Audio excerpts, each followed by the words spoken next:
Russell Wilson has a special place in this show's heart. Yes, very true. We were, again, we started as a podcast and then moved into a television show when the podcast was put on TV, when NFL Network programming reached out to me during the lockout saying, we're looking for cheap programming. Would you mind doing your show, your podcast as a TV show? And I said, absolutely, I'll do it as long as you call it inexpensive programming.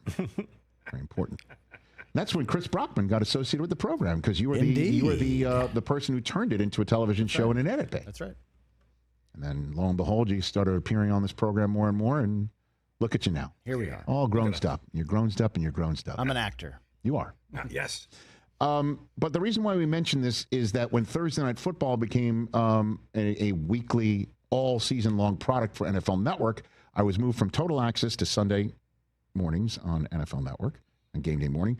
And also they came to us and say, your time as a weekly podcast on TV is over. And I said, let's do special events. So the first such special event program that we did is we did a special Rich Eisen podcast on TV for kickoff. And we were all locked and loaded until we got a call from the Seattle Seahawks saying our new rookie starting quarterback's available. If you requested him, he's now available. He will do it. He'll step out of the film room to do it with you.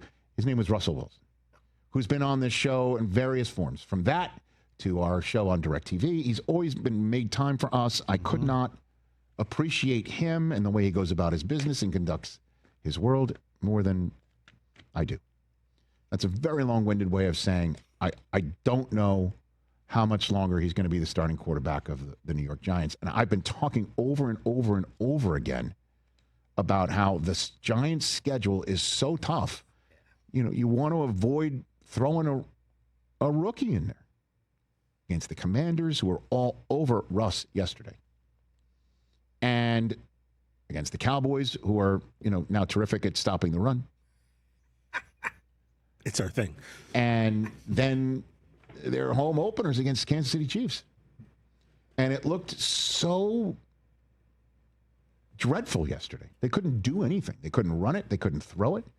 Sometimes Russ's best, the Giants' best offense was Russell Wilson running. And, after the game, Russell was talking about red zone issues and things like that. It's tough not to look at Russell and say, are you the issue? After Pittsburgh was one and done, and after Denver dead capped him, and after Seattle traded him to Denver. It's been a while since Russ was cooking. It does not give me any pleasure to say that. So when Brian Daboll would not commit to Russ as a starter yesterday, but he didn't say he was going to bench him. And with Jackson Dart sitting there second on the depth chart, he was there. One, if Russ, heaven forbid, couldn't answer the bell on Sunday because his bell was rung, it would have been Jackson Dart out there out of necessity. So why not put him in out of, what do you got to lose other than obviously his health and his confidence? But that does not appear to be confidence an issue with him.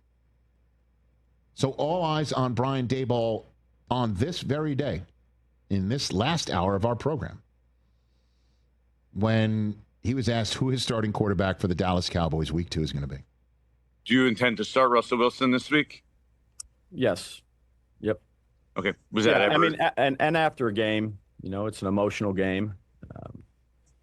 It's a tough game. Didn't play particularly well, I would say, collectively, but in terms of making any of those decisions, really at any position or schematic changes, I'd like to, do it with a clear head and watch the tape. And again, like I said yesterday, that game just doesn't fall on Russell Wilson. We got to do a better job collectively, coaching, playing, but Russ will be the starter.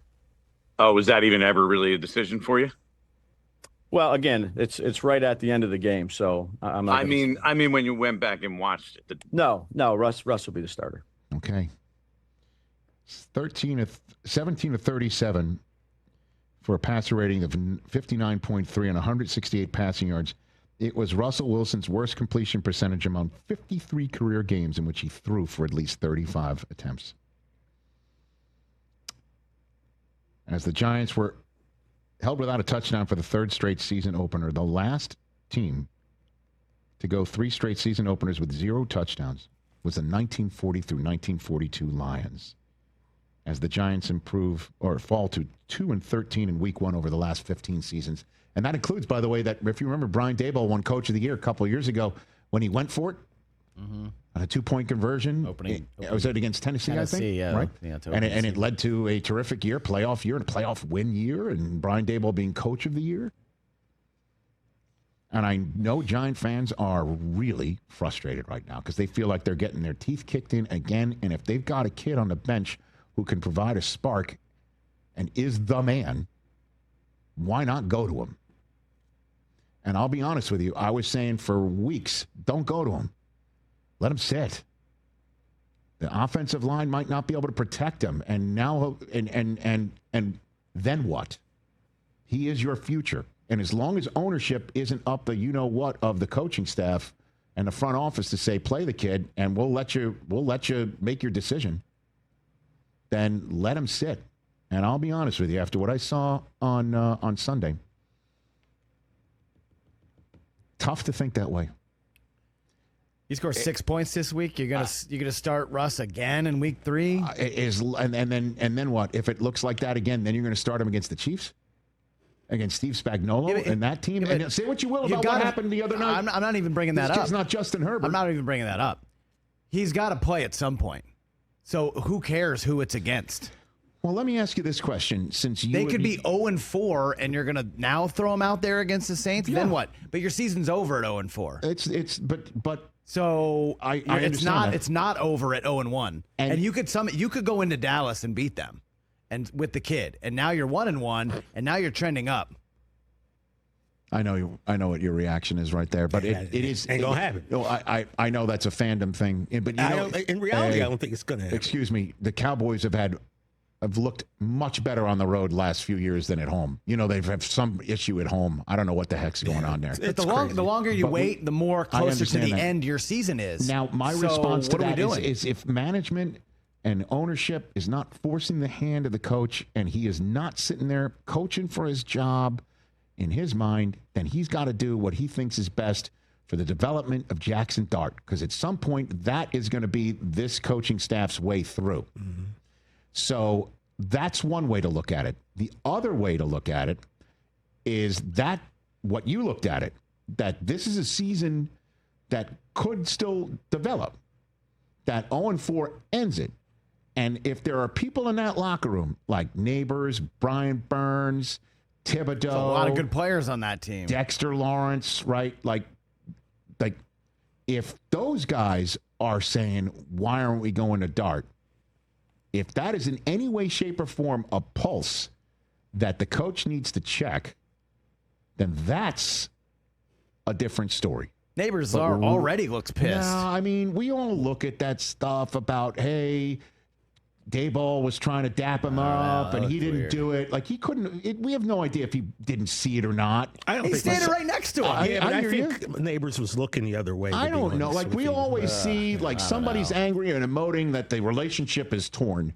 That's just a typical thing that we as fans see on social media, and we can extrapolate out. That's why receivers are always mad about something. Well, like they're that. always. I understand that, and so they're a different breed, a different type of cat. They always are. My philosophy on that is that they're spatially the furthest from the ball and have to voice in order to. They're also ball dependent, and they're always open. That's true. But that's my opinion on this. Is I don't know if Russ does he have one more start in him? Like if he does not, he could get benched at halftime against Dallas. I think that's in play. It depends on I think Daboll's got to take a pulse check, because one way that you do get bounced is if you do not have the pulse of the locker room, and that filters up to management, or it's obvious enough to them. I mean, let's just say they do lose. It all depends right on how they look that game, right, Rich? If it's a close game, Cowboys win by a field goal, right? And Russ plays well, he's earned himself another week. Yeah, but be honest. In your heart of hearts, do you think Russ is going to play well this week? No. Does. I mean, just his track record. But, dude, last year we thought the same thing, and he came in for Pittsburgh, and he looked terrific for a full month. Yeah. And didn't see that coming. I mean, I think Fields just showed you over the weekend maybe they shouldn't have benched Fields last year. in Pittsburgh. I don't know. Does Daboll just go full screw it? Here's your starter, Jackson Dart and Scattaboo. And let him by rip. the way, can he just not use the crown of his helmet? Half the time. I mean, he's pinballing off of people, and we need you healthy, kid. Mike Allstott. Boom, boom, boom. So that's my opinion again of the Giants. They got some. Daboll's got to take the pulse check of the locker room, and if the locker room is like, well, let's roll with Russ, then cool.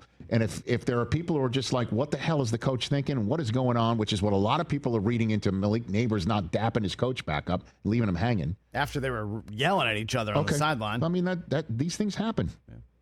We'll see. But Dart may be closer than ever before.